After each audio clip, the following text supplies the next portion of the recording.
I think the sequel's been in the works for a very long time. I think Jerry and Tom have been talking about it for many, many years. And, it was very important for everybody to make a grounded film and something that was very tactile and not relying on a lot of CG. So our efforts were always geared towards that. And then obviously, character and emotion and figuring out what that meant, because it is my first conversation with Tom when we talked on the phone. He was in the middle of shooting Mission, and he said to me, it's a competition film, and that's family. That's the emotion of it. It's about the characters. We have to remember that and stay true to the original. So that was very kind of, we knew what our pillars were as we were starting to write the script. Working with Tom, this is my third film with him, and it's complete dedication when you're working on a film with him, and he makes you better as a producer, crew member, director, whatever you're doing on the film. You want to be at an all-time high working for him, and he is great to work with. He's got it all. I mean, it's always about the story and the emotion. Working with him, as a producer, you get the opportunity to work with somebody that's the top at his craft, and you get to bounce ideas off them. And he's done more movies than all of us, and he's seen it all. So you're learning. You have a partner, and you also have the benefit of watching him as an actor. So it's pretty awesome. It's like working on the dream team.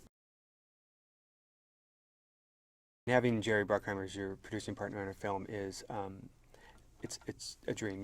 You can never ask for more. I mean, it's Jerry has seen it all. Jerry has done a lot of movies. He's seen every situation.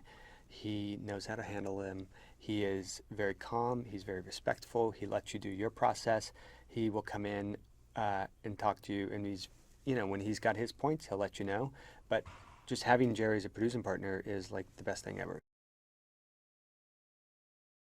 So our cast training program was a long time in the making, and we learned a lot along the way. And Tom and I started having phone calls very early on, hours at a time, developing a program that eventually became our cast training program.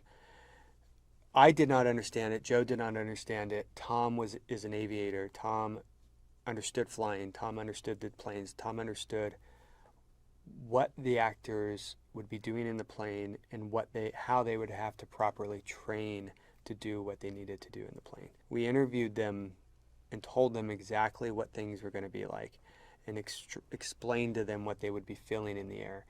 So having Tom help and develop the training program was priceless. I mean, we wouldn't be doing anything we were doing on the film if that did not happen. We knew we wanted Maverick to be Maverick of today, and the proper age of Maverick today. We had no intention of making Maverick, 30 years old or anything like that. We wanted, where are we now in the story? And that was rule number one for us, and rule number one for Joe and Tom. But also, where did we leave Maverick, and what's been happening in his life? What has he been doing for 34 years?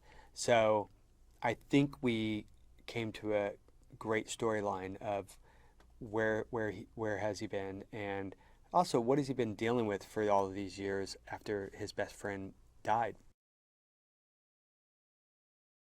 I think any movie goer on the planet will enjoy this film. I think it's naval aviation period at its finest, armed forces at its finest, because it's a film about family. It's a film about emotion.